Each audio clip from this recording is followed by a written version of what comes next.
Diane, I'm listening to a podcast, Black Lodge Trivia Night. I've never heard so many game aspirations in my life. So anyway, that's when I took the hemorrhoid cream and applied it directly to the roof of my mouth on accident. And, oh shit. What's up, guys? Shall we start? Can I hit record now? I think Definitely. Just kidding. Oh, Put a pin in that hemorrhoid cream, Patrick. Matt needs to do something. I already did. So there's so many pens in it. Boys, it's been a week and it's a Tuesday. We don't record on Tuesdays, but here we are. Yeah, on I a appreciate Tuesday. it. It's my fault for what it's worth. It's not going to impact the schedule at all. People will never know the difference, but yeah. Yeah, I mean, make your fucking excuses, Art. It's fine. I know, Thursday is the busiest night on the street corner these days. So I got a lot of money to earn and not much time to do it. So wow, pulling a double shift, really pulling a double shift. Exactly. Hello, everybody. We're Black Lodge Trivia Night. It's good to be back every other week or whatever on a Tuesday, apparently. We record weekly, Patrick.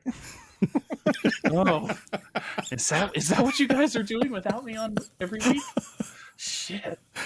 No, we have the full crew tonight. It's awesome. Like Patrick said, welcome back to Black Lodge Trivia Night, an actual play RPG podcast. We also talk about RPGs. You can check all of that out over on our YouTube, or if you listen to this, wherever you get your podcast, all of that stuff. But tonight's a big special night. One of the first things we set out on was eventually playing Pathfinder, right? And the first dip into Pathfinder is finally coming to a close. Now, that doesn't mean we're done with Pathfinder, but we've talked about this before. The three of us have revolving tastes in what we want to do. So we'll check out some new things, and we will definitely be back to Pathfinder. I'm sure we'll get closing thoughts on the system and everything when we're done. But this, unless things get really weird tonight, this will be the wrap up to Menace Under Otari. Mm-hmm.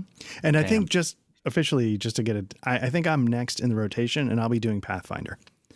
I love you. Oh my God. Thank you. And Patrick, you're up sort of at the same time, and you'll be doing Pathfinder I'm as well, also right? doing Pathfinder. Nice. I keep dropping hints about just how much I like this system, just really hoping and begging someone will run it for me. So we can do Peter. that probably at some point. No, but next is Spies, and then we have Eat the Reich after that. I'm still the horn level is just outrageous. So that's what we're going to be there for. Nice. Glad you're honked up, Patrick. How you doing, Art? Doing You okay. honked? Doing okay. Oh, that doesn't Hanging sound in there. honked. I'm honked for this, but doing okay. Double shift, baby. Well, Double very shift. Double shift on a shaft. That's what we were doing. So just you guys miss me when I'm not here. I know you do. we absolutely do. It's just there's so many lines that are crossed. But before we cross any other lines, we gotta earn that explicit tag. So, guys, I have some trivia we have tonight. a rather clean podcast when you're not here, unless except for the one unfortunate incident when Art accidentally called me a cracker. I just listened to that the other day. Yeah. Well, Basin is a great system, by the way, folks. You should go listen to our Basin actual plays. And for those that had, what I was trying to say was corker. Trying to do some old timey slang, and I was trying to call him a corker. So awkward when it hit too. We both just just stopped. So business time. Who's got the trivia tonight? So, guys, on the corner of there's the dead horses around here have just been beaten enough. No, that's timeless. How dare you? So sorry. Do you have trivia, or should I pull something out? I never fucking have trivia. It's your time. This is your thing. Okay, you ready? Mm-hmm. David Lynch. Not quite. So you may know that Mark Frost and David Lynch created a little thing that we like to call Twin Peaks, but they were working on things beforehand. In particular, they met, I believe this is true, working on a biopic of a famous American actress that may have a few similarities to Laura Palmer. Can you name that actress they were working on a movie about? Judy Garland. Linebacker. All right, final guesses. Yeah, I don't really know. I'm just thinking No like idea. maybe like a tragic. I mean, Judy Garland lived too long though. Was it an actress that was murdered? So no, but I'll get more into that in a second when the answer comes out eventually. Okay, Greta Garbo. Okay, Patrick, still linebacker. You want to change up the answer? O.J. Simpson. O.J. Simpson. Okay, final guesses. Yeah, sure. I know. The movie was about Marilyn Monroe. Oh, damn it. And it was called Venus Descending. Now, you said, was it about an actress who was murdered? And I think part of the reason why the film was not made was because in the movie they sort of hinted at the fact that the Kennedys may have had Marilyn Monroe killed. And the studios are like, no, we're not doing that. Sorry. But I believe, again, this was all part of my research. I think in some of Cooper's monologues to Diane into the tape recorder, I think he talks about like JFK conspiracies. And some people believe that was sort of leftover fragments from the film that Frost and Lynch were working on beforehand. Very interesting. That's the obvious choice. I can't believe I didn't think Marilyn Monroe when I'm thinking like tragic. I don't think Greta Garbo had a tragic life story, but Judy Garland certainly did. She definitely did. But yeah, you're right. It wasn't like cut short. Like, Laura Palmer, blonde, life cut short, slept with powerful men. And then in Lynch's and Frost movie was murdered for it. Palmer, I don't think she was murdered for her affairs, but and to be clear, Judy Garland did die young. Sorry, I was thinking Liza Minnelli. Judy Garland did die young. Yes. From yes, drugs. Right. Well, nice. Great question. Had no idea. But I can also see why that film maybe didn't get made. Yeah. I could see it. Shall we play some Pathfinder? Yes. Okay, good. I was hoping that there was going to be an affirmative response to that question. Okay, so we find ourselves back underneath the streets of Otari. And we had left off when you had heard a little noise.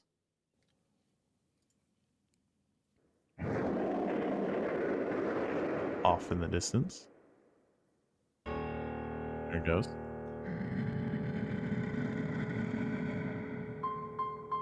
And you saw a pale light kind of emitting from this cave further away. What's the plan, boys?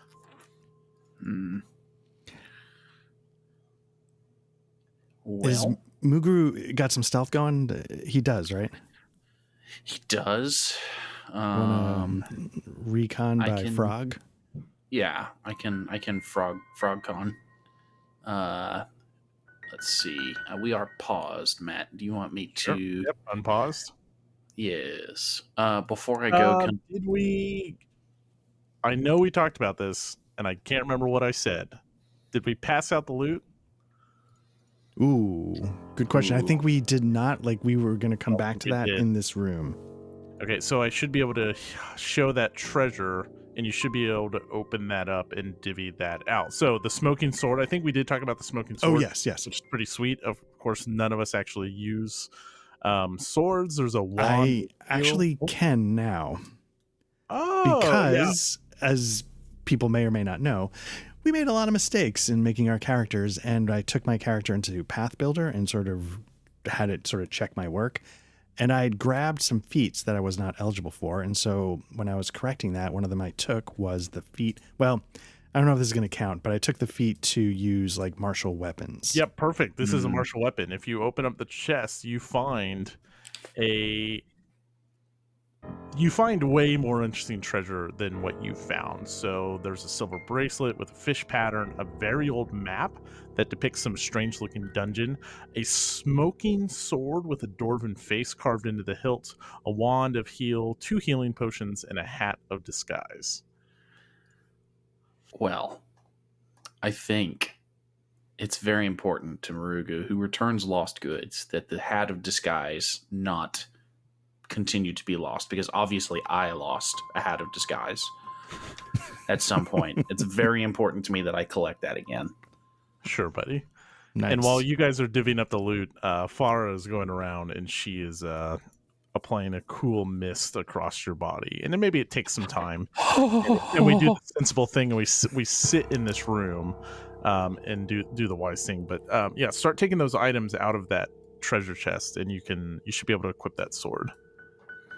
Oh, interesting. Okay, I was looking for the pop-up. It's actually on the... That's very cool. Okay, I'm going to take the smoking sword. I'm going to make a lot of, like, uncomfortable sexually charged shudders with that mist going on. So the sword is a +1 to hit, which is insane. And any hit deals 1 extra fire damage. So that's pretty cool. Nice. I'm going to unequip the underwhelming light mace. And I'm going to equip the smoking sword. Now, as far as the rest... Patrick, why don't you take the healing potion since you're the one without any healing abilities, probably? You want me to take both of them, or I had just taken one? Yeah, okay, go ahead and why don't you take the other okay, one? I'll take the other. And then, if it's all the same to you, I feel like the fish bracelet calls to me. Mm-hmm. Sure, much more than an old map does. Yeah, I'll grab the map just to... And then, do you want the Wand of Healing to supplement your healing potion, or do you want to just... I mean, I could take it, and then I could be a wizard frog, that's pretty exciting. But how about sure, I'll hold on? You go ahead if you want it. Sure, I'll snag it. Okay. Can I hold all of that? Hold on a second. Yes, I can hold all of that. Nice.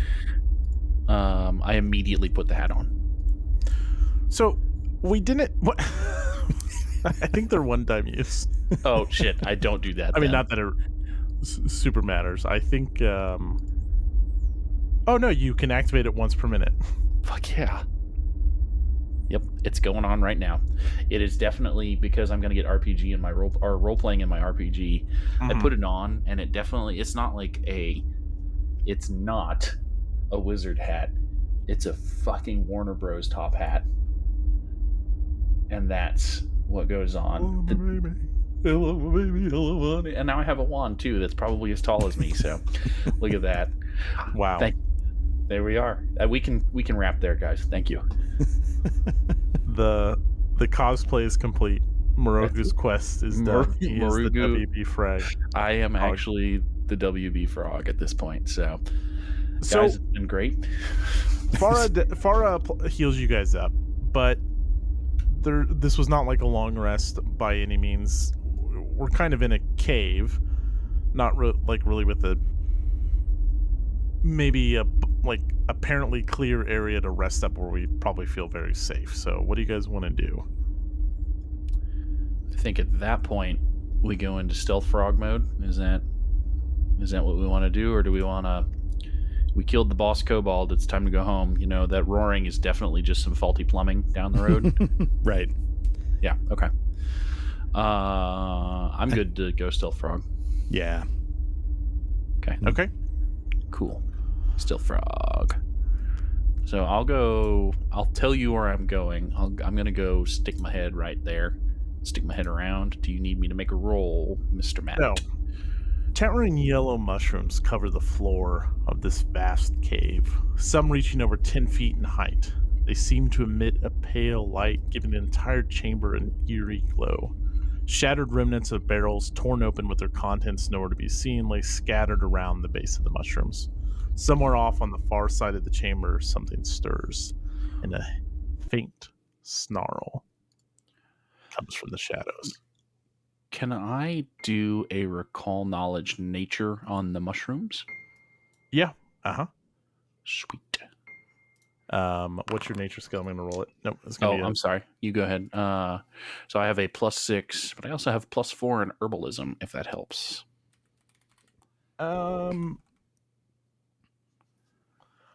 Yeah. I think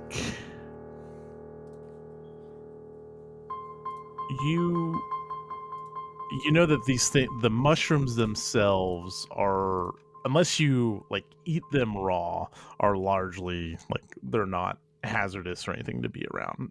They're sturdy, they're strong, they can hold the weight of like a big creature, and they're tall enough where they're blocking the far side of the room. Okay. All right. Sardis. I think the caterpillar from Alice in Wonderland's up here. All right. I'll move up to the first mushroom. Okay.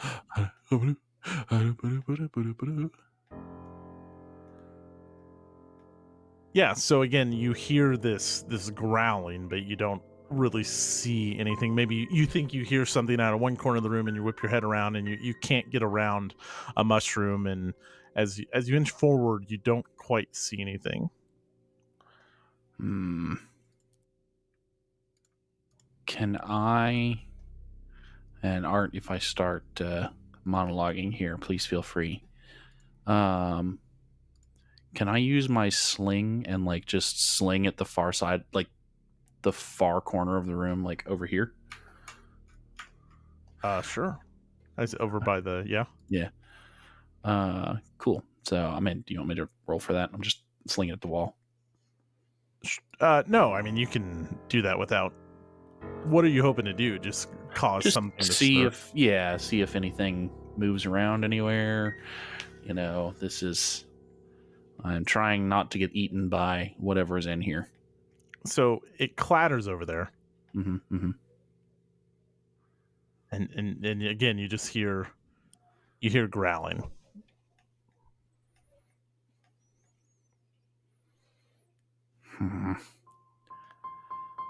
So, did we already do a like a recall knowledge to see if we recognize like, oh, that sounds like a bear, or that sounds like... No, just on the Patrick's rolled on the I just did on the mushrooms. But it wasn't able to really discern much of anything. Okay, on the mushrooms. Okay. You can give me a check if you want. What's your plus nature? Let me take a look as I try and recall where anything is. Whoops, I got to move that over there. And Patrick, you can roll too if you want. Skills. Okay. You're plus 6, Patrick. Yes, I do. Here's my nature. 9. No, I roll for you. What's your modifier? Oh, sorry, it's a +8.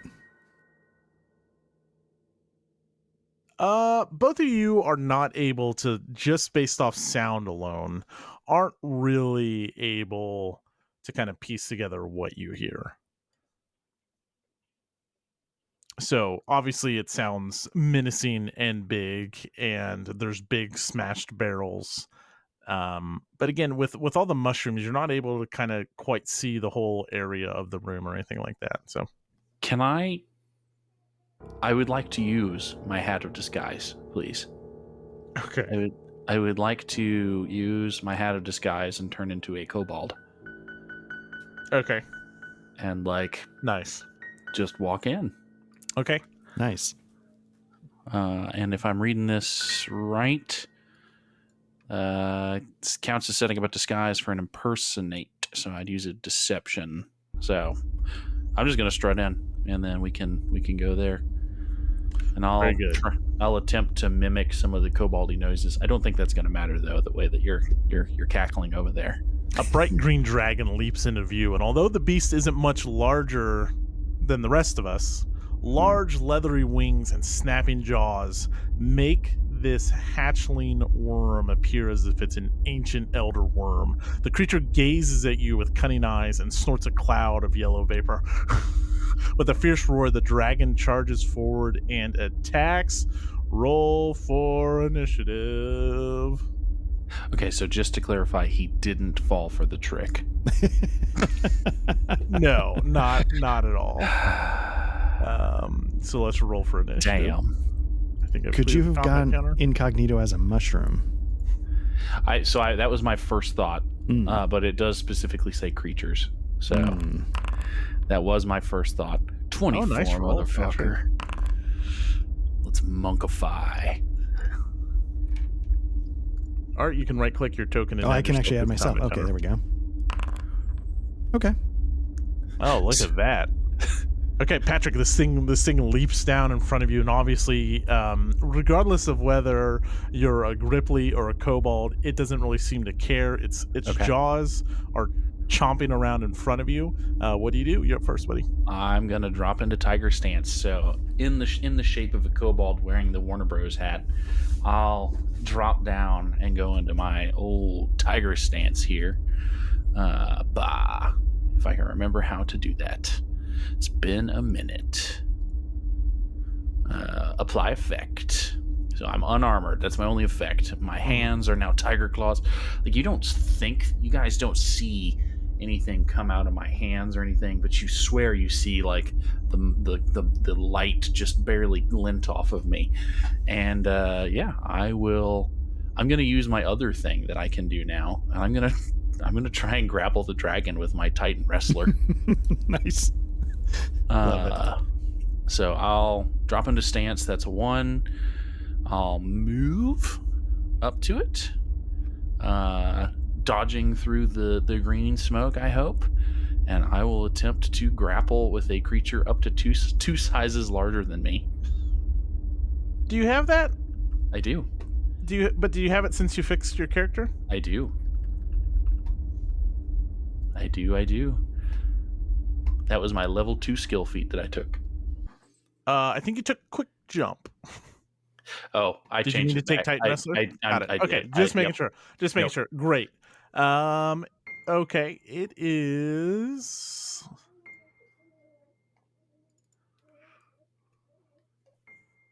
Sure. Okay, give me a grappling Yeah. check. Let's fucking go. This is gonna go great. Actually, as you Yeah. step into range of this thing, it immediately strikes with its tail. Okay.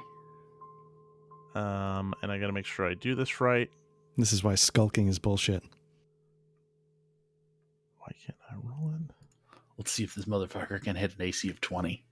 Yeah, so it is reacting to what you did, essentially. Why? Essentially. Oh, why? Essentially. Excuse me. I said essentially. I'm gonna fucking crit this now. You took your respect hat off, so. All right. And Nice. wow, misses. That's so the right. tail, like you step forward and the tail strikes out at you, but twists above you. Neo Matrix, that bullshit. Nice. And we'll then grab a hold of the tail and see if it whips me back up into, like up next to its body so I can grapple that guy. So here's an athletics check. I will hero point that. Fuck it. Let's go. Awesome. That's a 6, everybody, with a +4. Let's talk about where we started. We started at a 14 after a +4. So, Right. Okay, so That's you went into stance, you moved, and you grappled. correct. All right. Over to the green dragon. What the fuck is he gonna do? He can't do Oh shit. man. He can't do Okay. shit. So this thing is young. And it seems just like a little bit uncomfortable, like in its body. Mm-hmm. We've all been there. Damn. It is a little mad. It's hungry. Maybe the foodstuffs have cut off a little bit. And basically, it is going to kind of go ham on you for just a little bit. That's fair. He can try. I like that confidence. I'm the fucking So Warner here they Brothers are. frog. Oh. Okay. All right. Okay. All right. There we Wow. go. Only one hit? Are you kidding me? I'm riding his tail So around. It strikes at you with one claw and it catches you, and then it will immediately whips that tail around again to try to catch you with that, and that moves over you, and then another claw comes by, and you're able to just miss those last 2 attacks. But he does hit you for 7 damage. That's fair. Oh, that really fucking hurts. And with those, it will be Sardis. Okay. So let me see what I can do here. Let me take a look at my spells really quickly. What does this one do? Let's see. Tangle Vine. I can immobilize a target if I 10-foot circle. Are we looking to? If I can get a critical success, I can immobilize the dragon, but otherwise it's just gonna slow him down. I feel like this isn't gonna be a mobile fight. So maybe maybe it is. Yeah, you know what? I'll go for Tangle Vine. So what I'm going to do is I'm going to, I guess, make sure I target just in case it matters, and I'm going to cast. I'm going to. Now you're going to have to move up because there are large mushrooms walling us off from seeing exactly what's going on in there. Okay, so I guess I can move. All you hear is just this dragon roaring, like a high pitched, but then it drops down, like its voice is cracking. Ooh. And also like Morogu just, Yeah. So I can only move 15 feet. So I might not have the range to. Nope, I do. 30 feet. It's a 30-foot range spell. Or do I do it from my center to its center? Yeah, you would. Yeah. Okay, so I don't have the range for that. So I moved. That's one action. Second action is going to be. I can move again, right? Mm-hmm. Yeah, I might move another 3, and then now what I'm left with is. That's it. You know what? I'm going to move again, just to get into the mix. And that's going to be my turn. Okay. It'll be Farah's turn. Farah will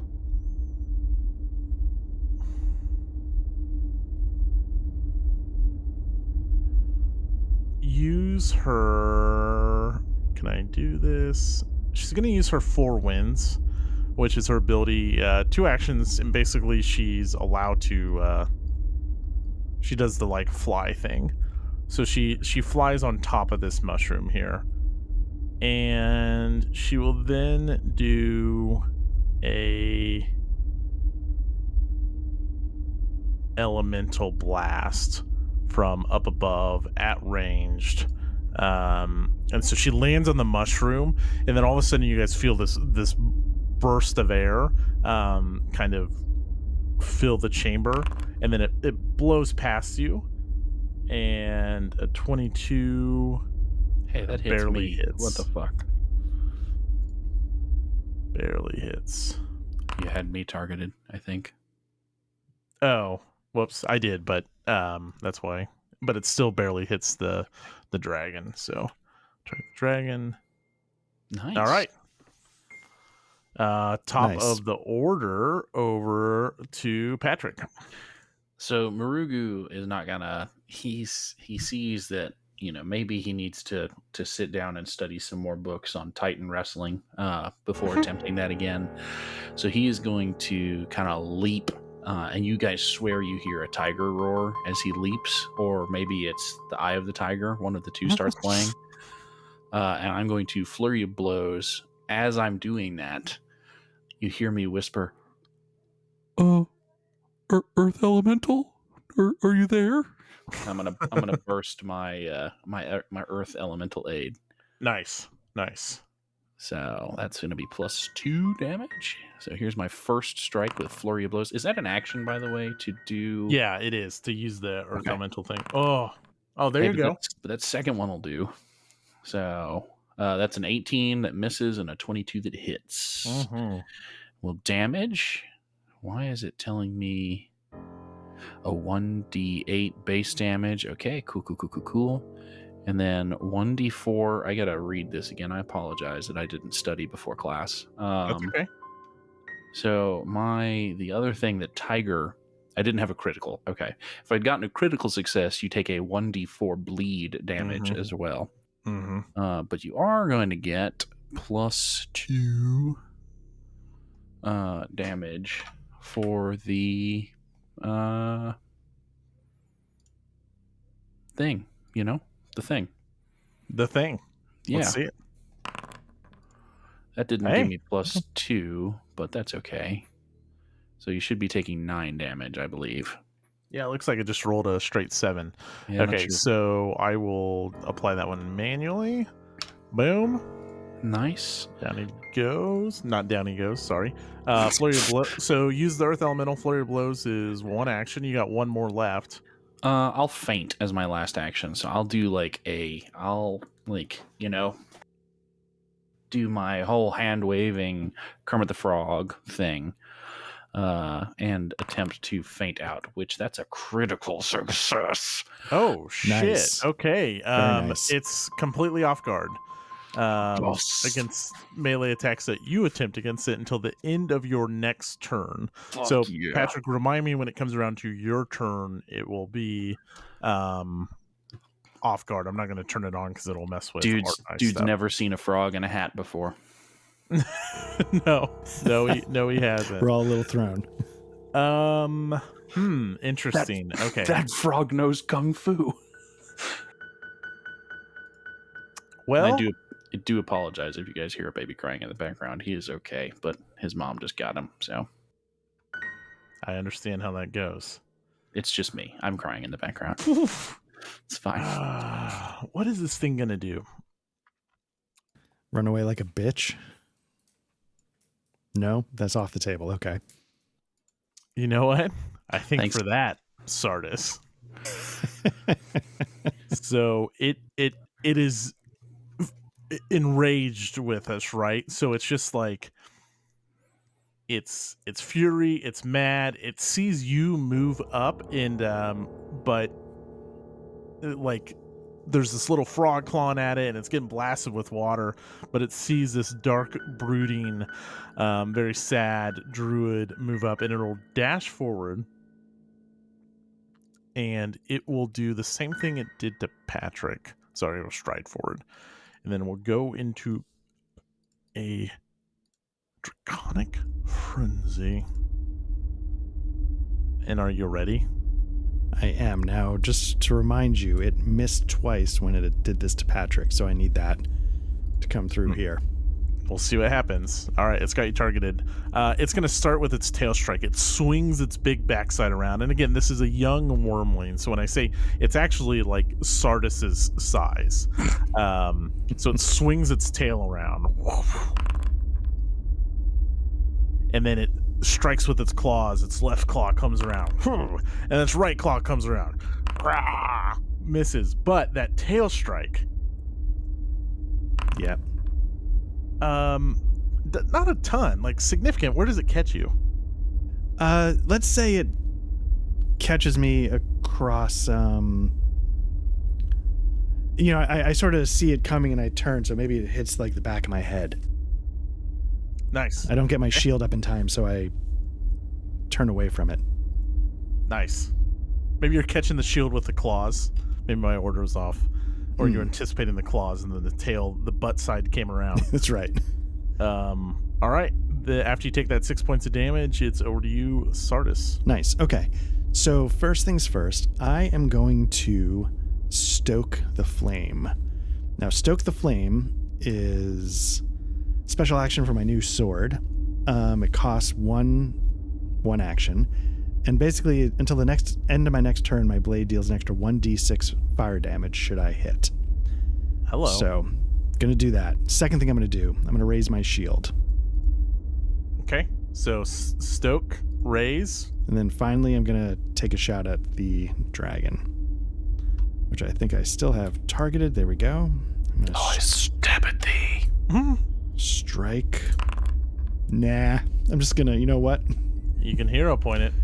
I'm gonna have to hero point that because I rolled a 1 for a critical miss. I'm gonna go the other way. There's no adverse consequences for critical misses.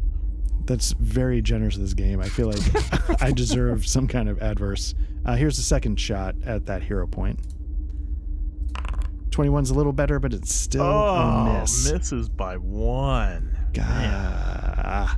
All right, so a lot of not much happening there, and I pass it on to Farah. Okay. You see Farah do the... Ooh. It'll be fine. Farah flies up above you guys. She does the thing where she flies. So she can do that. She flies up over to the other side of this thing, and that is going to bring it to off guard. Nice. Not to... Right, I forgot about that. Patrick's awesome feint, and then I'm still up above. So again, you felt I said water earlier, and maybe this time she will. She lands on the mushroom, and some moisture comes off of like the slick top of these mushrooms, and she's gonna try to blast this thing, and she misses. I will not hero point. We will go to the top of the order, which will be Patrick. Well, I think you guys know what's going to happen here. The dragon is off guard. The dragon is flanked. So flanked, fainted, young, confused, raging. I mean, we basically have the lyrics to an Eminem song. Mom spaghetti. Oh God! So we're gonna tiger claw that bitch. Hell yeah! Nice. Let's do it. I'm never going to financially recover. Oh baby. Here's my second one. All right. Got the first one. That's good. Did that include the? That didn't include.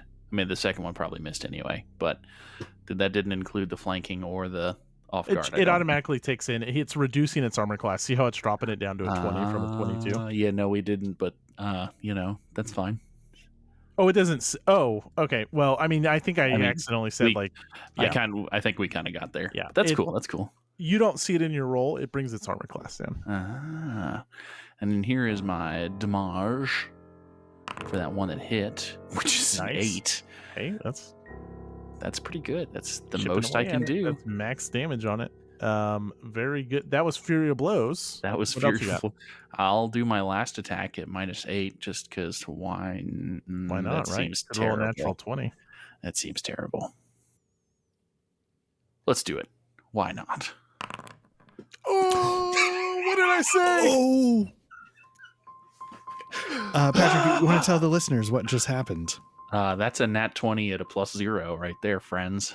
So that is a critical tiger claw. Critical tiger claw. Wow. I wonder if it does the one. Oh my gosh, it does it for you. Shit. Oh shit. 14 plus bleed. I think if I hit the damage, persistent bleed damage. What's up? Holy shit, Patrick. Nice.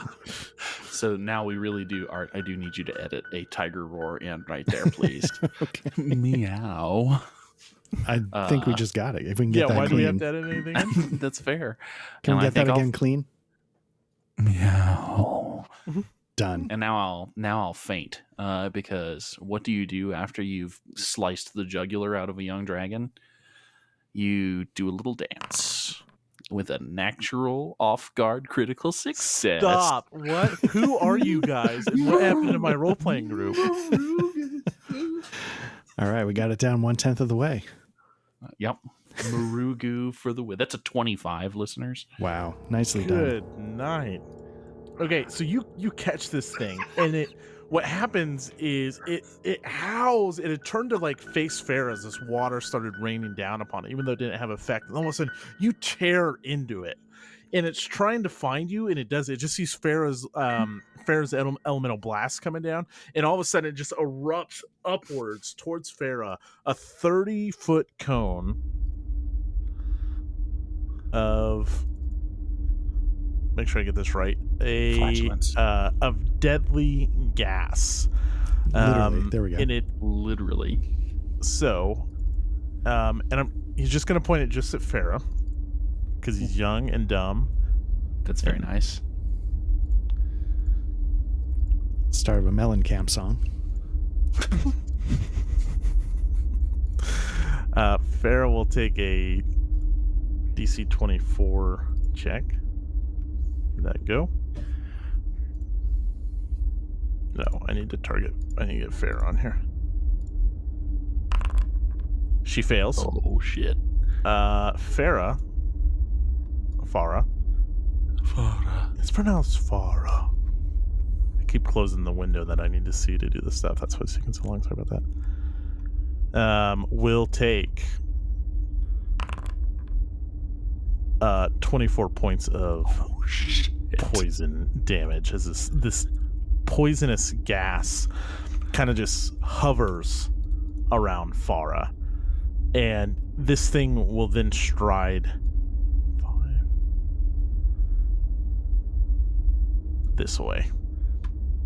So it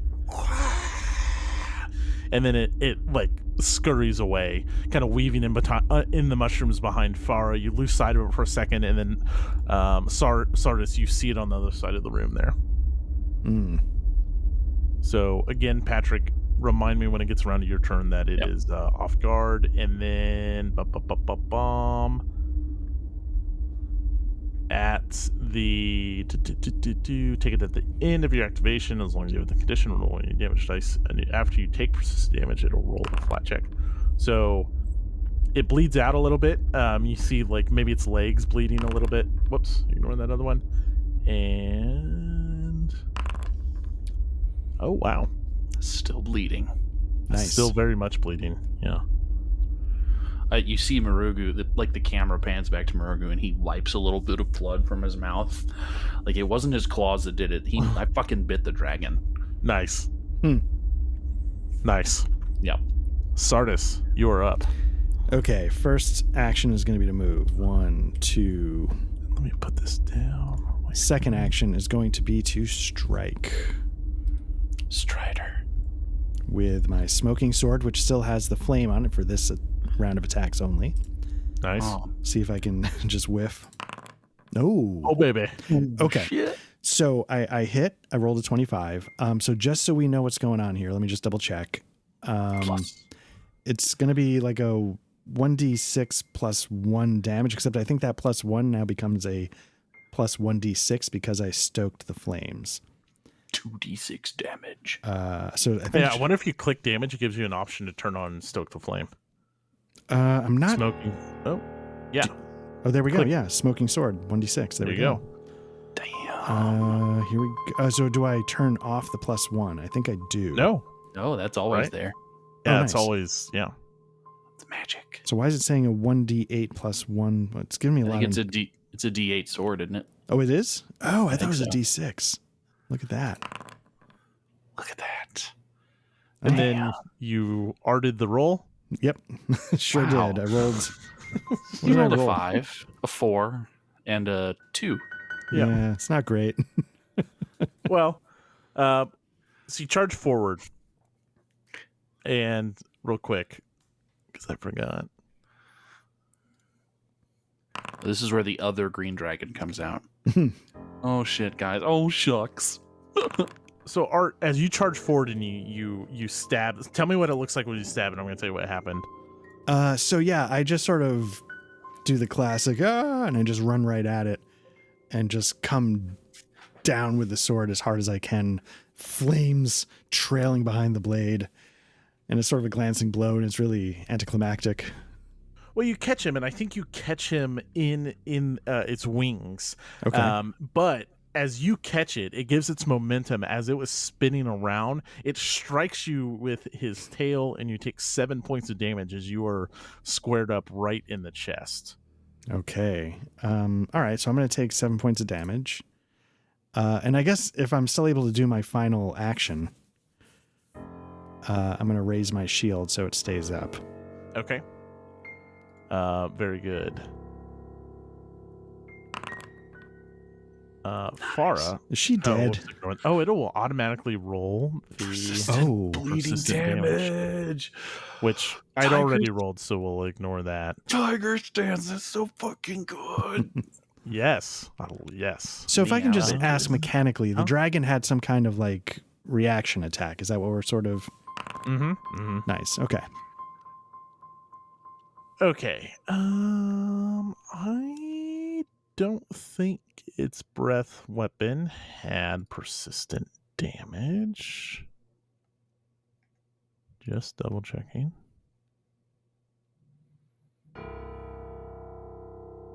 Yeah. No. On a scale of, just for above the table, on a scale of 1 to whatever Farah's maximum health is, how is she feeling? She's not feeling great, so she's Okay. going to. The first thing she's going to do is she's going to apply the balm. So she conjures up some fucking, what am I trying to say? Water. She's got mushroom water. She's got mushroom water. Indeed. She'll target herself. She will heal for 4 points, and then she's going to do an athletics check to climb down, or acrobatics. She'll do acrobatics. Yeah, so she climbs down. She climbs down on this side away from the poison. And then she will stride. Strider. And then, Patrick, you will be up at the top of the next round as soon as I remember how far she can go. It's pretty damn far. About 30 feet.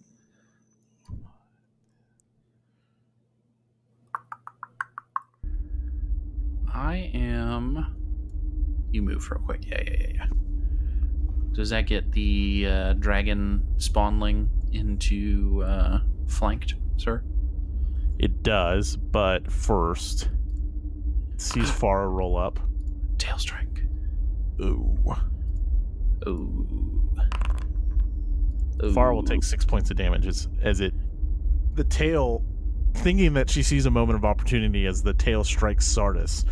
But maybe the healing took too long to really help her out. Regardless, she thinks she has a moment in an opening, and she goes in, and the tail catches her squarely. Farah's in rough shape, but it is your turn, Patrick. So is the dragon. Okay. How tall is this mushroom between Farah and Sardis? How tall do you want it to be? 5 feet if I'm 2.5 feet.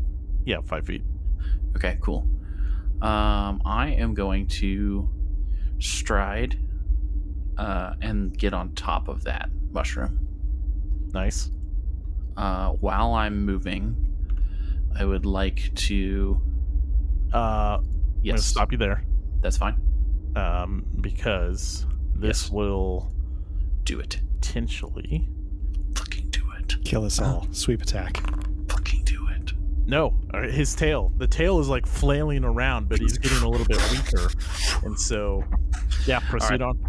Gonna go for the ignore me saying while I'm moving. I'm gonna go for the I'm gonna leap off the top of the mushroom and tiger claw. Okay, real quick. Remember, you fainted last time, so it's off guard for you only. Correct. Thank you. All right. So here's my flurry of blows. Jumping down, claws extended. Yes. Finish him. Oh no. Here's the second attack though. Oh no. Oh gosh. Oh no. Okay, well, maybe I rebound. So my miss, they're not critical misses. So maybe that rebound, because I'm not mechanically in the same space as the guy, maybe that rebounds and I like cowabunga dude up his tail and land back on the mushroom that I'm on. And I will do like crane pose, even though I don't know crane, and try and feint again. I don't know what that pose, I'm just making that pose up. Oh shit. Okay. It's raging too much that like your distractions don't even phase it anymore. It will then be it's honing, it smells blood with Farah, right? Oh dear. Should have saved her. And it will strike with its tail again. And then its left claw. I'll never forget you, Meat Shield. Oh shit! Oh my god, they all hit. They all hit, baby. Oh no! So how does she get ripped into 3 pieces? Our plot armor.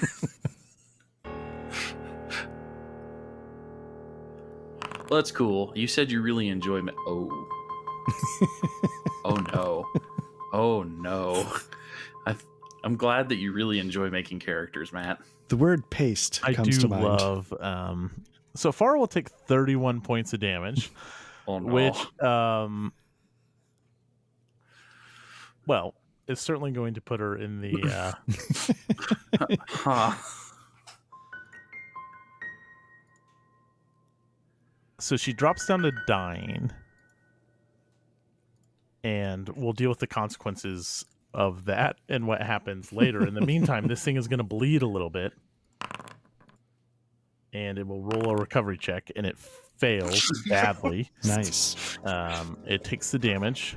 Over to Sardis. Oof. Okay. First things first, I'm going to move. And the reason why I'm going to move is I'm going to position myself. Flanking. So, just so you guys know, Farah goes up to dying 3. Oh shit. Yep. Mechanics. So she died. She took the damage that put her into dying. She took damage again. That's +1 dying. She took damage again. That's +1 more dying.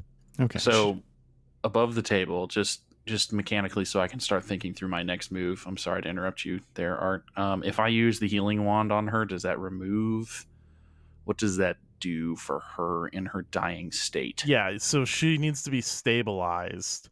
Okay. To stop the dying, and then she can be healed up. So, using heal would help someone. Yeah.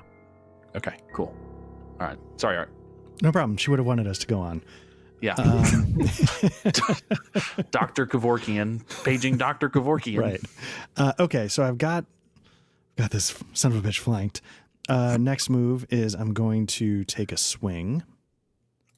Are you stoking your fire?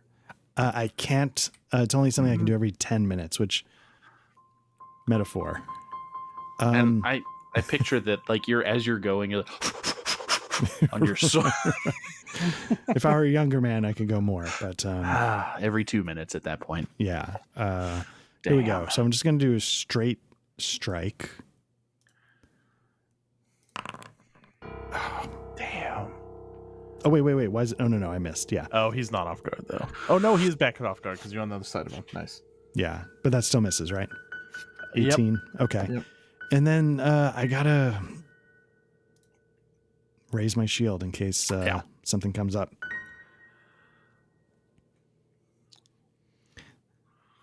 Okay. It will be me. Oh. And I will make a... Oh, shit. If she goes to dying 4, isn't she dead? She's dead, yeah. There is no dying 4, yeah. Oh, no. Well, there's dying 4. It's death. It's like The Sims. Do we have to play chess with O? Oh.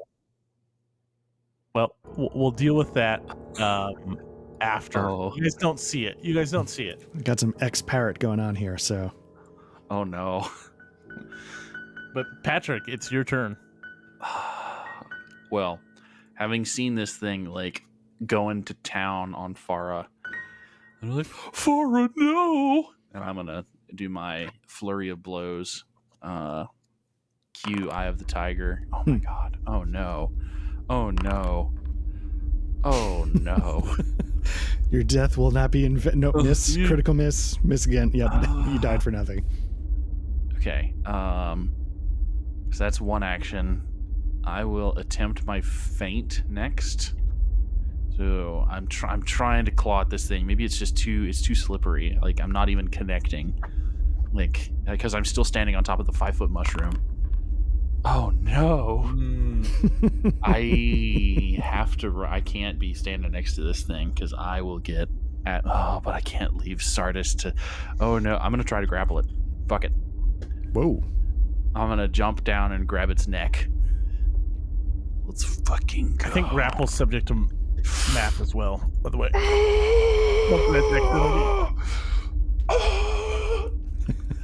Yes. So I jump down and I'm like, I grab its neck and like am dragging it down to the ground. I'm like, you motherfucker! I swear to God. I have people's elbowed the dragon. Holy shit. It is immobilized. It's already off guard. Stab it in the heart, Sardis. Stab it in the heart. It is up. It will strike a claw.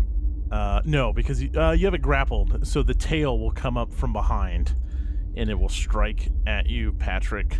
Okay. Nice. Whoa, wow. And then its tail misses, and then it rears its heads back, and you're like, oh yeah, I've got you now. And then all of a sudden it headbutts you with its horn. Nice. Oof. Oh, damn. Oh, okay. Of course, 5 damage. Oh. And then its left claw comes out at Sardis. Misses. So tail's lunging everywhere, headbutt, and it's just like it's trying to break free, but it's not, and it's not really focusing on that. It's just trying to strike at anything it can. Here's its recovery check. It fails. It continues to bleed out, but so slowly. Sardis, it's over to you. You see that Mowgli has this thing. Mowgli. It's the bare necessities.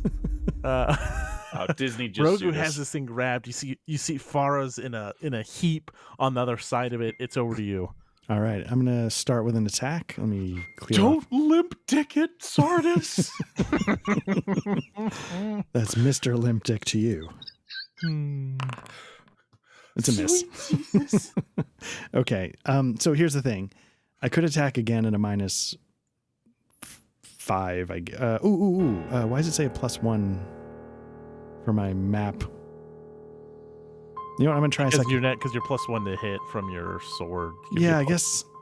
I mean, it can't hurt to try. No, it it didn't hurt the dragon to try, and then I'm gonna raise my shield. And I guess I'm out. Okay. Farah remembers that she didn't use her hero point. She still fails. She goes to the light. So no response from the Farah sector of the room. Patrick, over to you. I will.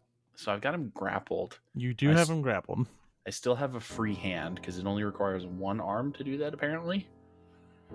So I'm going to Tiger Claw. And that's a flurry of blows Tiger Claw, I think. So there's a hit. Nice. There's a miss. Okay. The hit was with the 25, listeners. Uh-huh. That's a 7 damage. Okay. Oh, damn it. It's mad. It's angry. Okay, so that's 1. I will Tiger Claw again at -8, which is a +0. That's a critical miss. Do I have to do anything to maintain my grapple? That's a good question. Let's see. Target is maintained until the end of my next turn. Okay. So I'll do another grapple. Because he's still currently grappled, so I just have to make a grapple check with him immobilized. I don't know. Let's go. Nice. That's a critical success. So I'm riding this thing's neck, right? Again, this thing is like people-sized, and I'm not people-sized. I'm Kermit-sized. So it's like writhing around on the ground. It looks like it's just, you don't even know what's happening. Like, it's a mud fight for little people happening right now. And like, I'm like biting this thing's neck. I'm like clawing at its eyes, like, and you just hear like just a stream of curses coming out of my mouth. Explicatives, that's the word. As I'm rolling around on the fucking fungus ground with this people-sized dragon. Wow. amazing. It great. is its turn. I'm looking at you have an acrobatics of So 8. many. But you're gonna look at the athletics. You trying Patrick, to give me a d20 plus 4, or just give me an athletics check. Give me an athletics check. That'll do. athletics check. What if I don't want to though? I would prefer not to. No, that's fine. Nope, it's good. It's 14. Okay, so it does escape. Damn it. The immobilized and restrained conditions and all that stuff goes away. It is still off guard. Whoops, I did not mean to move it from combat, so it's not restrained. It does still have persistent damage. It is no longer... Whoops, stop it. Oh my gosh. Why is it locked?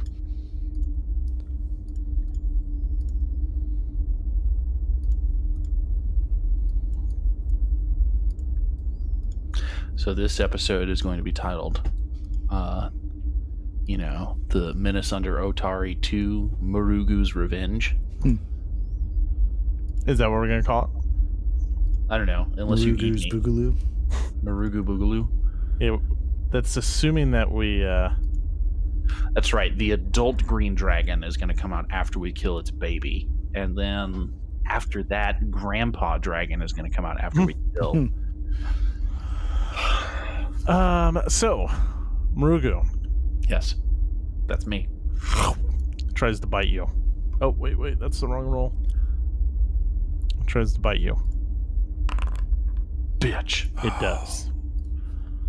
Oh, this is going to hurt. 12 points of damage. Okay. That's really not good. Art, I could really use some help. Art, the tail comes around. Oops. Misses you. It'll be the end of its turn. It will... I gotta put it back in the combat deal. Remember this. Okay. It is so close. Recovery check. Oh my gosh, it failed. Nice. This thing continues to bleed out. Patrick's one successful Tiger Claw attack will get it. Sardis, over to you. I've had several. I've had 4. It's fine. I apologize. I do not remember. Did I cast my focus spell at some point during this adventure? No. You did. I felt like I did, right? Mm-hmm. Okay. Damn it. Okay, so what we're going to do is we're just going to, stick to the classics. We're going to do a little smoking sword. What does your sword... Oh. Oh, baby. Oh, baby. Oh, baby. Do it, Art. Get one good roll. I'm going to apply the damage. Art, tell me what it looks like. You see the veins in my neck? Oh, god damn it. So I'm just looking at everybody getting killed around me. And I'm like, not on my watch, you son of a bitch. And Not again. Not again. Like, somehow this feels very familiar. And I just go right at it with the smoking sword because it's sort of lost track of me while it's killing everyone else. And I just go right into, like, the back of its neck and just sort of give it a wiggle while it thrashes. It collapses in a heap at your feet.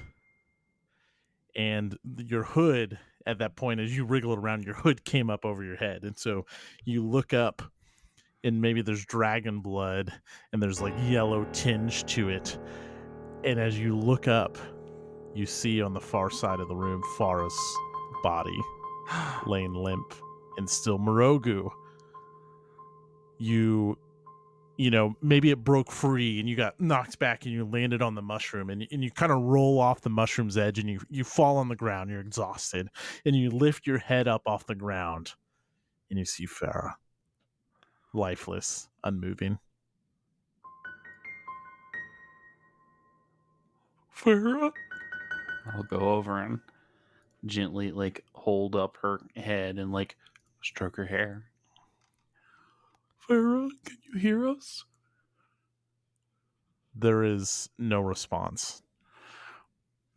I'll look up at Sardis. I'll just shake my head. And then I'll drop her and I'll go look at the loot. I search her body for clues or money or No, no. We'll be respectful for a moment. Just a moment. For a moment. Yeah.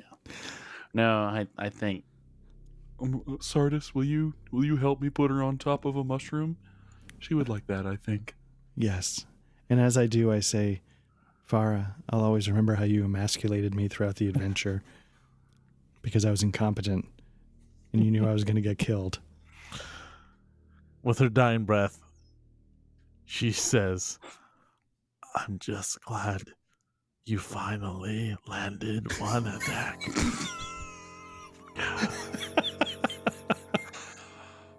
You couldn't have cast heal just once.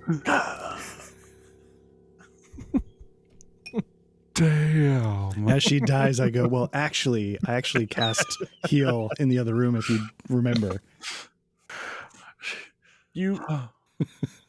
Farah's death is tragic to both of you, but Unsurprising. you do feel unsurprising. Damn you guys. Just damn you guys. Even in this tragic moment, you can't help but notice the vast amount of wealth that the kobolds apparently were offering this wormling, trying to raise it maybe as their own, you deduce. So help yourself to the dragon's hoard up there. Let's say you do spend some time prepping the area, and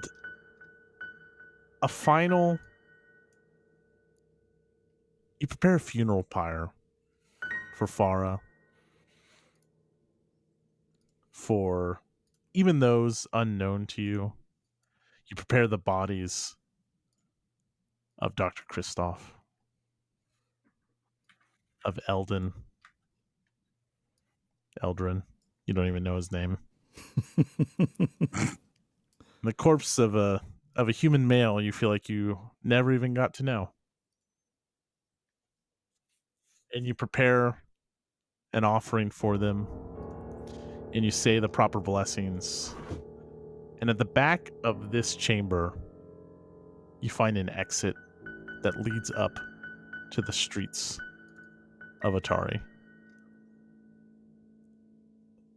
You return to the town in the Tamale as triumphant heroes, but full of remorse.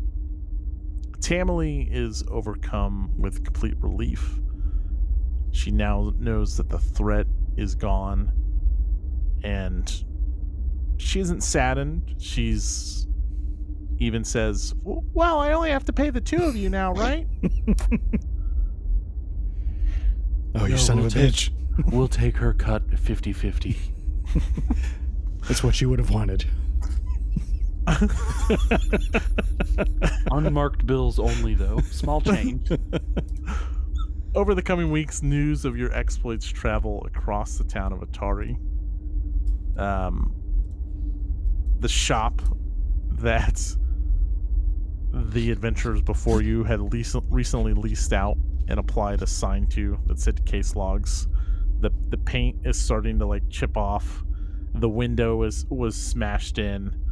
And you see like a for lease or for sale sign up as you pass by one day. But eventually you start to receive new work and you establish a name for yourselves. And that is where we will wrap Menace Under Otari. Unless there's anything that either of your characters want to say as closing or final moments. No, that's perfect for me. Yeah, of course. You sons of bitches. Yeah, I mean, really, it's important to remember that the important characters made it through. Mm-hmm. And right. Yeah, and I think, it's not the gold that we hoard along the way. It's the friends we leave dying and bloody in the dungeon behind us. Right. We definitely, Marugu, for his religion, takes the skull of the green dragon, and like it's important that make its way back. It's lost. It's important. So it's important that it's lost and it's found mounted on the end of the bar. And he asks, what's her name again? Tamily. Tamily. He says, Tamily, I think it's only fair that you rename your bar the Green Dragon. A story by Marugu and Sardis. We'll take that under advisement.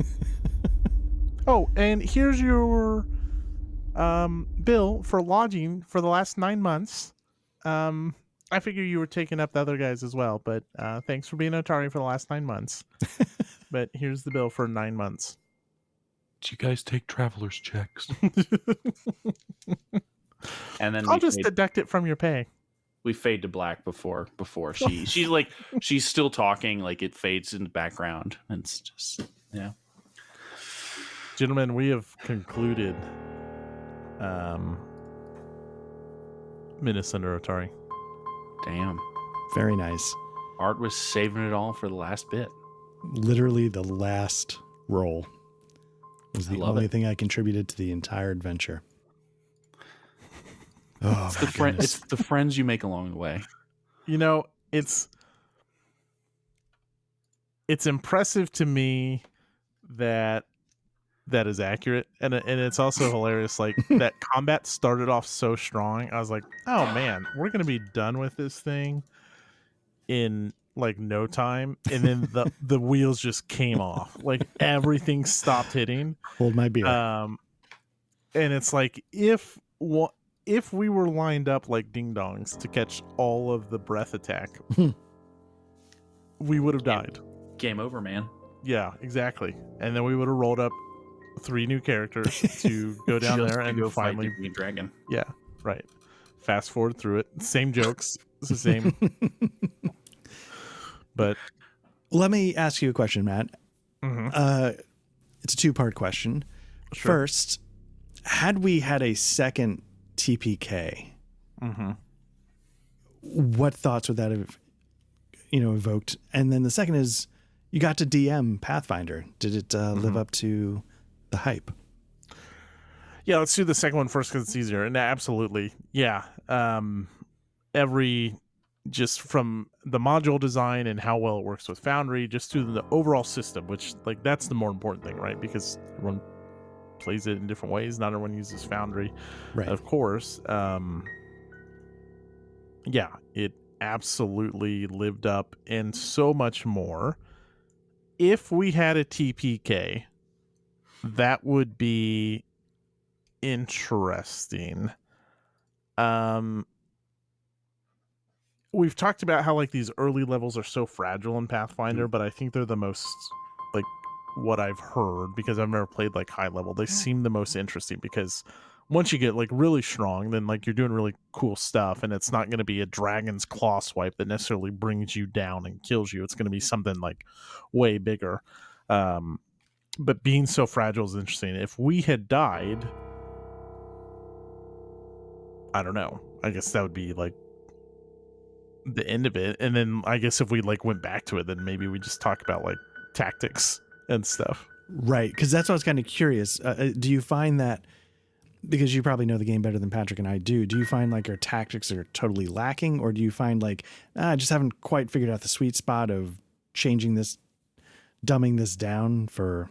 So there's like a lot of tactics that we didn't even touch on, and it's like, how would you, until you like play it a lot or like play with someone who does the tactics? But just even like, you move in, you hit them, and you step away, potentially like maybe triggering reactions. None of us had reactions, but like Patrick's starting to do things like grappling and stuff. That's huge. That's so important in Pathfinder. It's why like fighter classes are so good, because they like their attacks can trip someone and things like that, and just having those status effects are so important. And then like as soon as we got it flanked, it's like, oh yeah, flanking's a thing, and then we maintain that, and that +2 or -2 to their armor class is huge for something that has a 22 armor class, because now you have a 25% chance to hit, right? Right.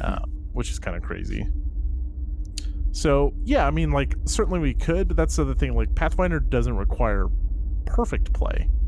Perfect play is rewarded, but 3 yahoos can come in and still kick a dragon's ass, right? That's good. Like, and then if you're like complete ding dongs about it, you're going to be punished. If you stand in a cluster, you're going to catch a Wormling's breath attack, and it's going to hurt. If you spread out and use like some kind of tactics, then you maybe not. So right, because I know it's like we weren't taking cover, we weren't. Yeah.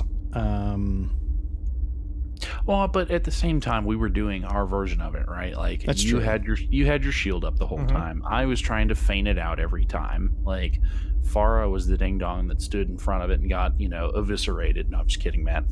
but I mean, I think we didn't have there wasn't a ranger there shooting bows over a mushroom cap. Like Right. I think we were attempting our best facsimile of that. So. Yeah, but it was good. To be fair, I mean, it was the final fight. It's not meant to be the cakewalk of the adventure. It's meant to have a cost. Farah caught the unlucky massive attack that would have killed any of us. Yeah, all 3 of those hitting was unfortunate, which is what its like preferred attack was. That triple attack is like, just like peeling back the curtain, that's how they tell you to play the Wormling. Like, it goes to this attack the most often because it's young and raging and doesn't really understand what to do. Right. I mean, I was pretty damn close, even just taking 2. I mean, I was at 5 or 6 hit points. Like, it was pretty close. Like, and that could have been way worse. All of those attacks could have been way worse. Yeah, I'm glad that the monk unarmored, being at AC 20 was pretty tasty. Yeah, so. That seems cool. Yeah. So, what about you guys? Like, I hyped up this as like my dream. I wouldn't say it's my dream system, but like, it is for the foreseeable future, my go-to fantasy. What about you guys? Patrick, you want to go first? Sure. I mean, mine's quick. I mean, I don't see any reason to play anything else. Like, I mean, unless you wanted a lighter, you wanted specifically, you didn't want all the crunch of Pathfinder, right? And even if you're not wanting to play, index card or Mork board or anything like that, one step above that, even like Forbidden Lands, like I'd rather play this. Like, and that may be just because we just beat a green dragon and I'm on the high right now, but right. I have had way more fun with this than any of the D&D stuff I've done, any of the, other, Dragon. Well, I didn't play any Dragon Maid, but I guess Dungeons and Dragons is the only kind of close thing I've got. So way more fun with this than anything I've played in that. So, props to you, Matt. Great stuff. I mean, really, I have to say, like, props to the design here because yeah. But you have to run it. You have to run it though. So, well, thank you. But good shit. Yeah, I will say. There's a couple things. One, first, I genuinely really enjoyed it.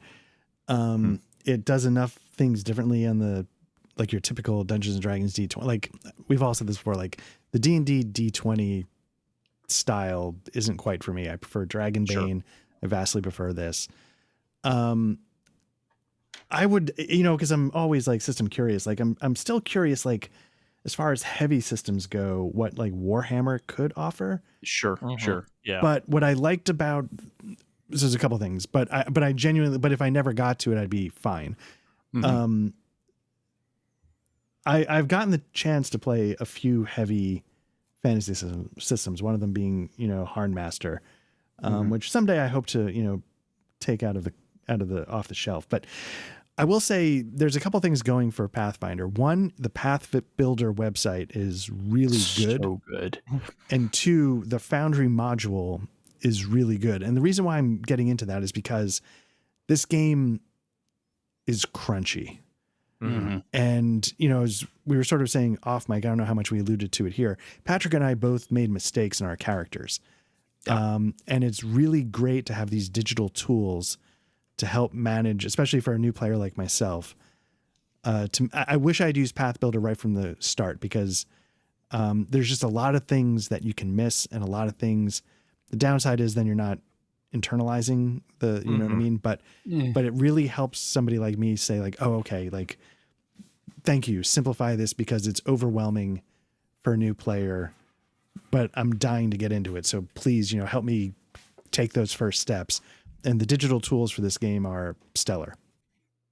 Yeah, that's why I've made like a bazillion characters on it, because it blocks all the stuff that you can get lost in, which is just, it's like little stuff like the Foundry module not necessarily blocking out taking this feat or this skill or whatever, but that's the same thing as if you're just like filling in a character sheet. Like you could write that down as well.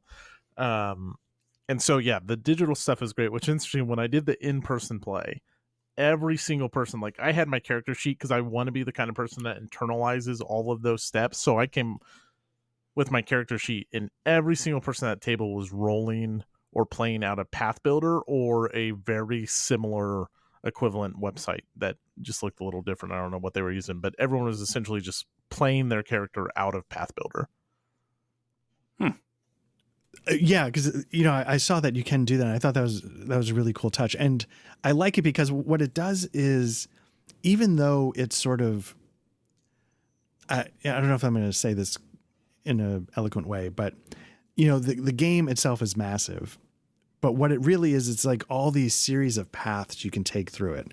Pathfinding. Yeah, look at that! Whoa! Yeah. Wow!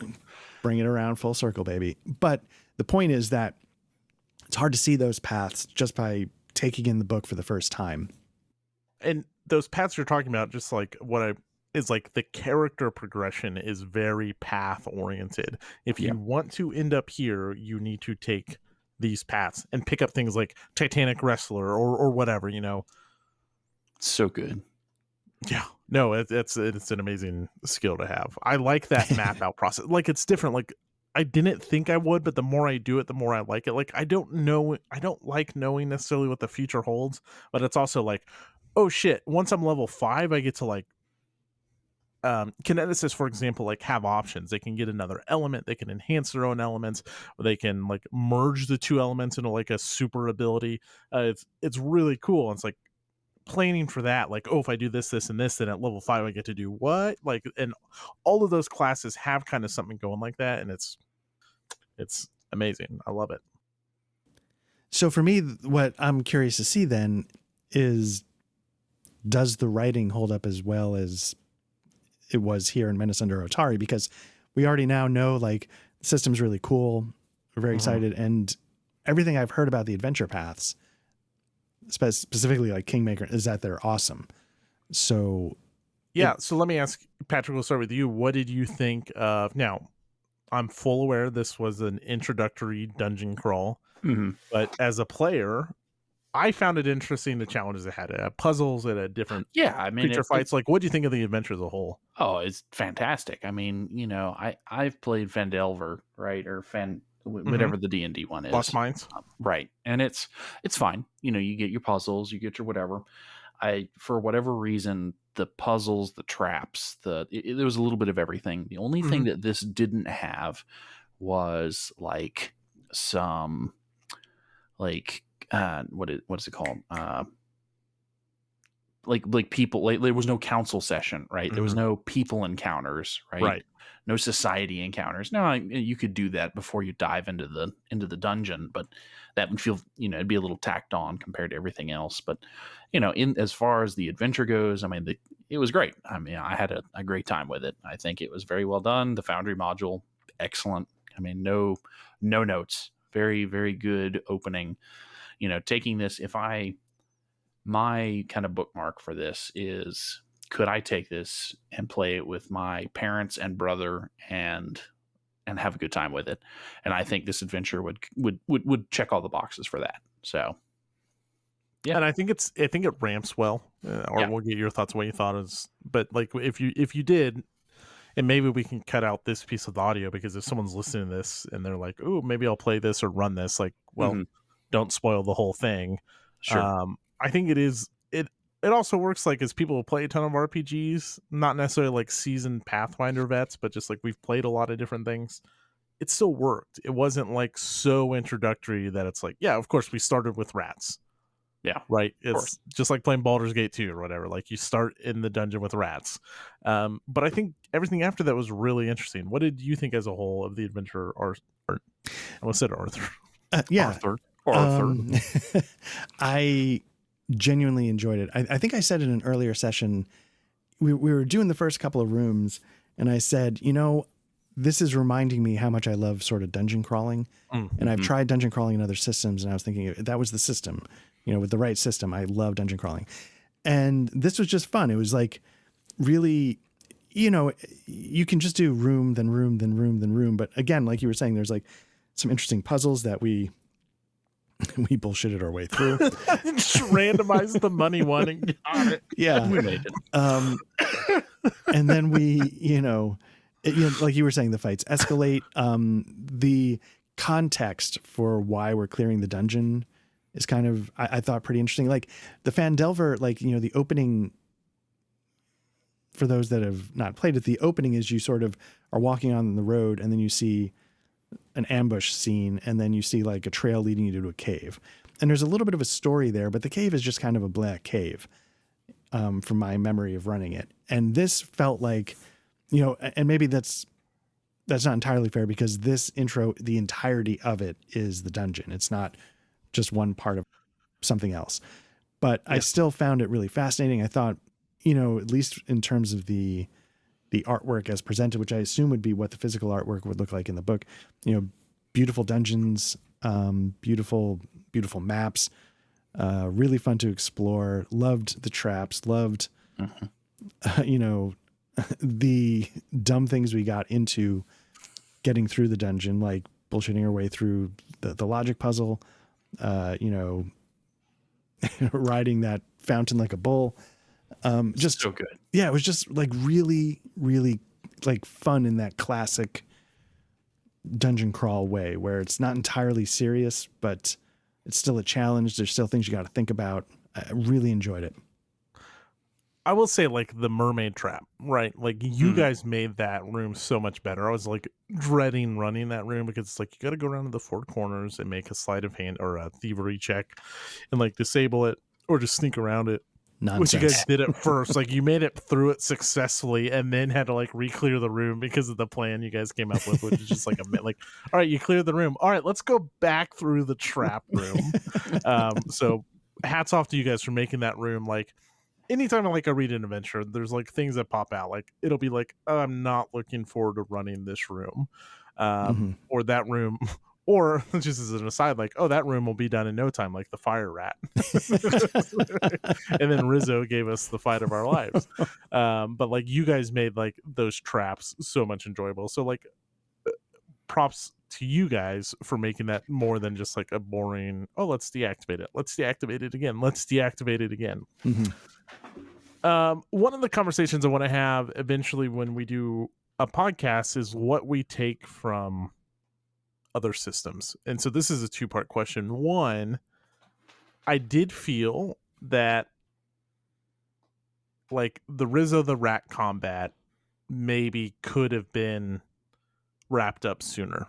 And what I'm getting to is like Vampire the Masquerade is a big proponent of combat is done in 3 rounds. Yeah.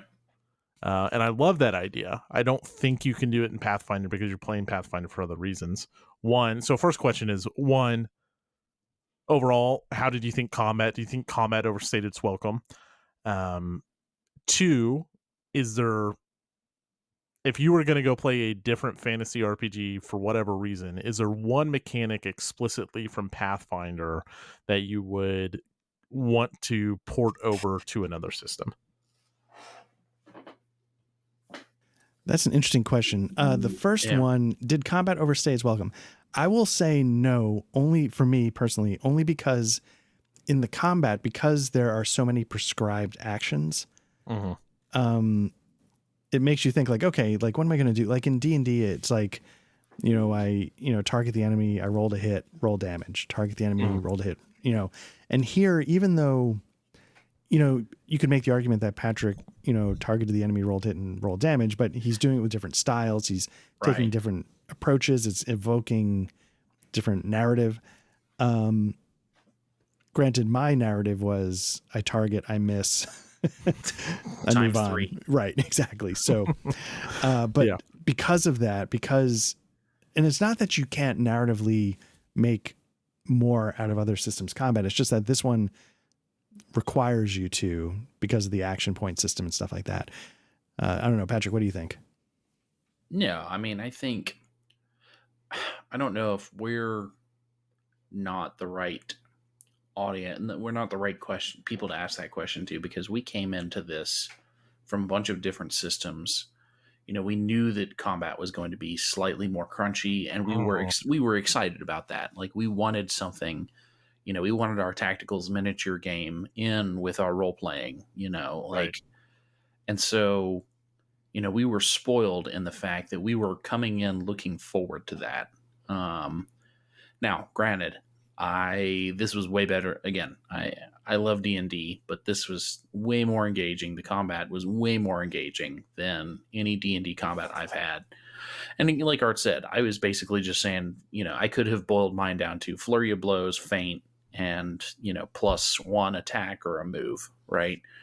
And, could have been done with my turns in about 2 seconds. But I think just the illusion of choice too is like, oh shit, do I want to grapple this thing? Do I want to you get a menu of 10, 15 options without being RuneQuest or Mithras and having, to have a fucking Encyclopedia Britannica with you of oh shit, what do I want to do? Like, for the kids that don't know, Encyclopedia Britannica was what Google was before Google. So we're old. Anyway. Yeah, so no complaints out of the combat part for me. Yeah, I think. So I agree with you guys. What I do like, and I don't know if you could port this over to the other system, but I think kind of what this boils down to from the system is the 3 action economy, right? Which is kind of brilliant because it takes you out of the I swing, I hit, I roll damage to I swing, I hit, I'll roll damage. Oh, I have this other thing, I'll swing again. Oh, I have this third thing. Should I be doing something different? Because I'm going to be penalized. So maybe you swing, hit, miss. That's fine, but at least it still causes me, as someone who's still exploring the system, to be like, oh, third action. What could I be doing with that's different? And and again, it's that illusion of choice. You have 15 different things you could do. And for whatever reason, that just really works for me. So that's my one mechanic, but you couldn't just change a whole system to be a 3 action economy, right? The illusion of choice without being overwhelming, right? I right before we started doing Black Lodge Trivia Night, I was in a RuneQuest game, and I think that uses the same Mithras system. I think, but if it doesn't, it's adjacent. It's very, it's very complicated. Do you want to hit his left testicle or right testicle? It's just too granular. It's the same reason that none of us have talked about GURPS. I'm sure GURPS is a great game. I don't need that level of detail. And Art's over there furiously writing his spy game into something else other than Mithras right now. But no, that's just me, right? That's one schmuck's opinion on that. But to that point, I was in a GURPS game where we went whole hog on the detail, and basically the first real combat kind of killed everybody's interest in the game. Yeah. Just the game just stopped after that first combat. Yeah. Huh. Well, good. Any other closing thoughts or anything regarding Pathfinder Menace Under Otari? I started making a gnome summoner. Nice. That would be fun for a Kingmaker character, I think. When are you running us through Kingmaker? Or are we gonna... Funny thing about that is, one, we can pull the Kingmaker trigger whenever. Sure. The other thing, just to throw out there, is the Wild West scenario was in the Humble Bundle with the Foundry. So it's Fantasy Wild West. And so I just I have it, and so we could run it, and I have all the modules, but it sounds like that's not. So the only reason I make lots of begrudging noises is because Eat the Reich is next on my list. After that is my favorite RPG, and just GURPS. close to my heart. Star Wars. No. We got to play Deadlands at some point, and I fucking love Deadlands. So that's basically fantasy gunslinging. So when the Wild West thing comes up, it's gonna have a hard fight uphill. I'd love to try it, but it's gonna have a hard fight uphill against Deadlands. Yeah, but don't think of it as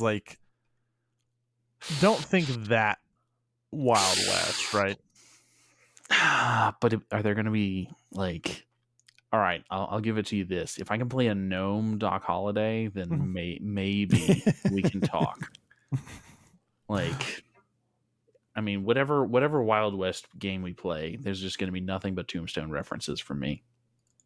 I will speak entirely in Tombstone references.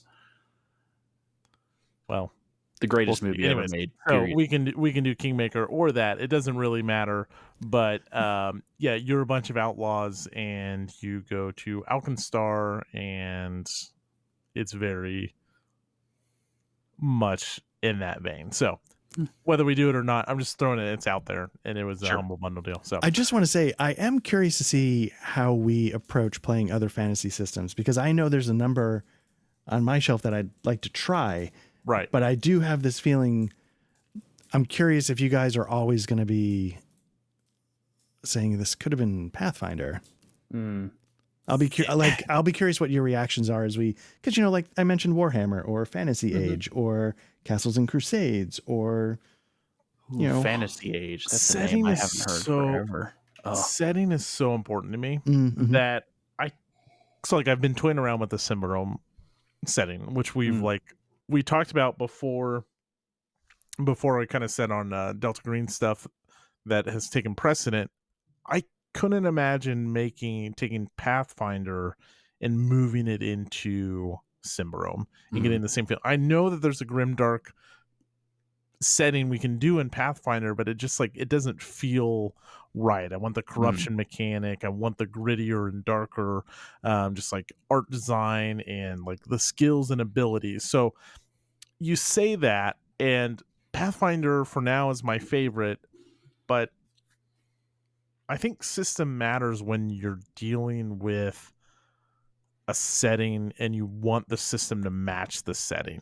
When the setting flavor really matters. Now, if we're just doing hey, we're doing a dungeon crawl and it's a grimdark dungeon crawl, well, that's fine. But if you want your setting to be part of the story, then I think the system needs to support that setting.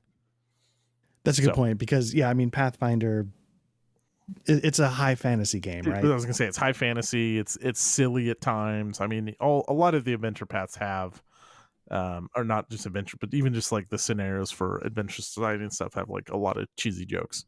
It's interesting because there is Pathfinder for Savage Worlds, and Savage Worlds often has the reputation of being fast and fun action. Oh, it's really fun. It shares some similarities, 3 actions per turn, et cetera, et cetera. I wonder, this doesn't strike me as the fast fun action of Savage World. I really enjoyed how this was thoughtful, think it through. There's a lot of things that could happen. Chest your move out a little bit, because you got to be able to anticipate what might occur, because as you saw with Farah, you could just get obliterated. Right. Yeah. Well, it was good stuff. Thank you for playing so many sessions of it and doing it twice, dying and coming back. Anything else? No, I'm good. This is great. Awesome time. Matt, thank you again for running this through us. Thank you for humoring me in my Pathfinder boner. Of course. I am going to be sad if Marugu never makes the table again. He was a great character to play, but if he gets retired after this, I'll be a little sad. You feel the same way, Art, about Sardis?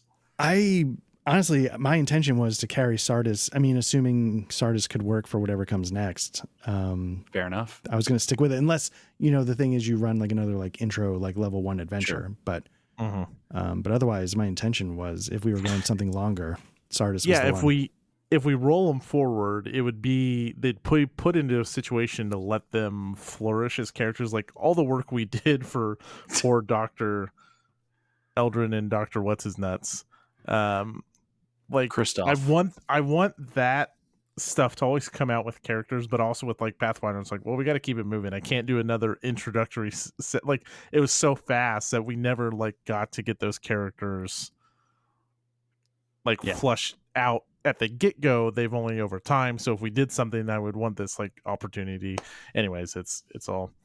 Also, I have Fist of the Ruby Phoenix. We could do that instead of Kingmaker. It like starts at level 6. You're like in a think like a Mortal Kombat. Yeah. Like you go to and it's in Tianzia, which is the new setting book, which has been amazing. Talking about excellent writing. You know, when we one of the things that we first, way back, almost a year ago at this point, talked about was Mwangi Expanse. Yes. Was like, you were like super horned up for that. Yep. So, I mean, I'd love to go back to the homeland, like with Marugu. The last bit of business I have to ask for Marugu, just in case, is how much experience did we get for killing that dragon? Oh, yeah. Oh, yeah. This is what really counts. I think it was only 120. What? And did you take your experience from killing? No, you guys are still at 0. So there's 2 bits of experience you have to take. 120 for defeating the dragon. Wow. And then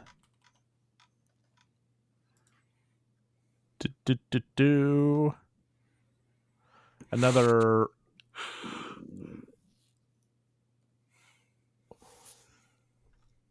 100 for the room before. Nice. All right. Just start toward level 3. Zoldran's room. Yeah. All right. Perfect. Well, folks, that is going to do it for us, and that's going to put a little cap on Pathfinder for now, but something tells me we'll be back to this in some form or another, maybe with familiar characters, maybe with new ones. We'll see. We'll find out. But that's going to do it for us. As always, if you're watching this on YouTube, don't forget you can always check out the podcast version of it wherever you get your podcasts. If you're listening to this as a podcast, you can always find us on YouTube, where there's a bunch of other additional stuff that goes up on our YouTube channel that you don't hear on the podcast feed. You can find us on all the socials, but the best place to interact is over in our Discord. That is a wrap. Good night, folks. Take it easy. Adios.